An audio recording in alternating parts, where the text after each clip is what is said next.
Welcome back to A Healthy Dose. We're here with Behnaz Beigui discussing the challenges of maintaining boundaries with food sensitivities and allergies, especially with our family. So let's go there. Okay, it's holiday time or it's a big gathering, a special event, and we're like, oh no, what are we going to do? Yeah, How do we do this? I know. It can, again, it can be challenging. And that's where if this is our sensitivity. These are our intolerances and allergies. So we have to think ahead of time a little bit. I would say this is where prepping ahead of time for the sorts of conversations we need to have, the things we're going to say no to, and how to navigate those tricky conversations and someone makes a Well, comment, because every family member. You have some family members that are completely understanding, and they may be asking you like, "Oh, what can you eat?" And Yeah. or should I, or can I make this for you, or can I get it from somewhere else? Yeah. Or you may have some others that are like, I'll get this. I got this. And then you're Yes. like, "Oh no, do they really? Do they really?" Yeah, and it's such a valid concern to have, and that's where it's fine to ask, before you go into any of these holidays or gatherings, have your antihistamines and EpiPen, Mm, especially someone with an allergy. It's very important. Please go to your medical practitioner, get an EpiPen prescription if you know you have a nut sensitivity, right. or sorry, nut allergy, or shellfish and seafood allergy. Mm, Those are very important. And then once you have those, and now it's about just enjoying your time, you can talk. It can just be like, if it's your in-laws or your friends, hmm.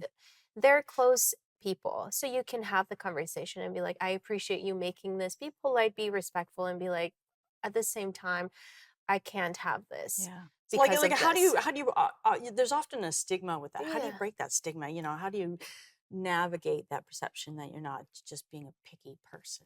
It's This is like, not about being picky. I think that so it comes across like that, but yeah. it's part of it is about working this out with ourselves. So the mental and emotional boundaries, the Mm, internal boundaries come in.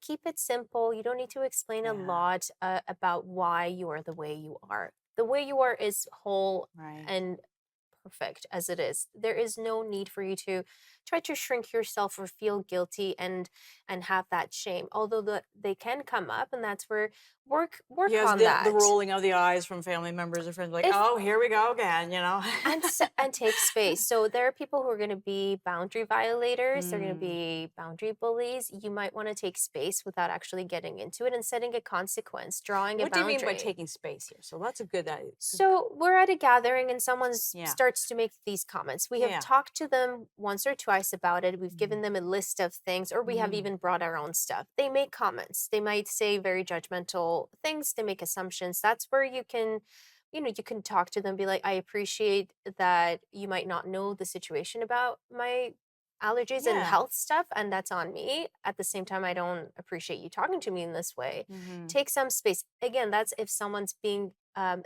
like someone's violating your In boundary the or being moment, yeah. really hurtful, making Mm. hurtful comments. And I would say even taking space, leaving the room, just saying, hey, if you keep making these comments, I'm going to have to leave. I love you. I care about you. I just don't want to be here if it's going to be a very stressful Yeah. situation for me.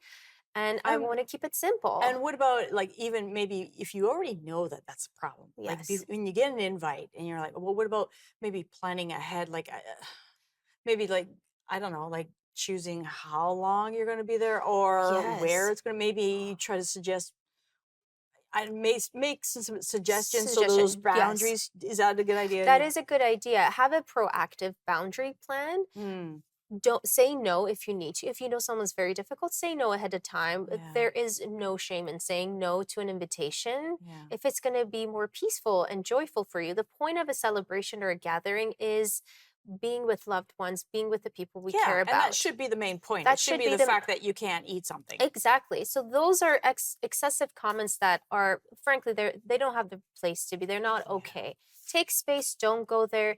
Limit your exposure, and sometimes don't even bother explaining that internal boundary. Just keeping your peace when someone makes a comment says enough about them as opposed to Mm, you. So if someone's making assumptions, it's coming from a place of perhaps denial or yeah. ignorance on them, as opposed to you being a certain way. This is where just that self-worth, self-trust, self-knowledge, Mhm. and discernment. So discernment Mhm. skills are going to be very helpful in this situation.